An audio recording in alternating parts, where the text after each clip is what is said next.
And yes, I think of our capabilities as an economic and diplomatic power, but I also think of our sense of duty to help others. That says something about this country, and I think it's something we can be proud of. Now, a second group of critics makes a different argument. They see the point of aid, but think that as it stands, it's a waste of time because corrupt governments use it to prop up their regimes, sometimes even making the poor poorer. Now, I totally get this argument. It is right to be angry when aid is badly spent. And let me tell you, I'm not prepared to see a single penny of hard-earned money wasted on corrupt governments or on badly spent aid. But the answer isn't to walk away from aid, it's to change the way we do development so we get really great results and real value for money. That's why we will increase our use of direct channels to give money directly to the world's poorest. It's why we'll focus aid on measurable results, things that people can clearly see make a difference. By 2015, UK aid will secure schooling for more people than we educate in the UK, but at 1/40th of the cost. We will vaccinate more children against preventable diseases than there are people in the whole of England.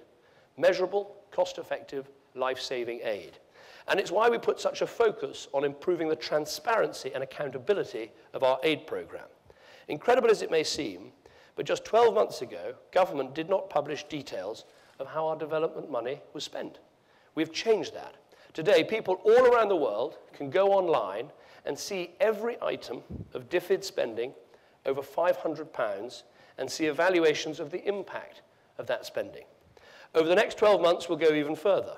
From the beginning of the next financial year, any NGO that receives funding from the UK must publish what they do, where they get their money, and where it goes. This will enable people in the developed and developing world to hold them to account for the way they spend their money.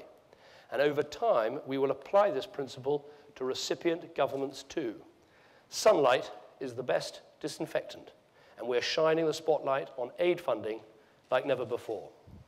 Now, I know in this debate, figures can become meaningless, but I want to leave you with some. If, as I hope and expect, we reach or exceed GAVI's target of $3.7 billion over the next 5 years, we will protect at least 250 million children against killer diseases and save 4 million lives. Think about that. 250 million children protected from disease. 4 million lives saved. In this world where countries are tackling deficits, and more than ever before, the emphasis is quite rightly on getting value for money. What greater value for money can there possibly be? Thank you very much for listening.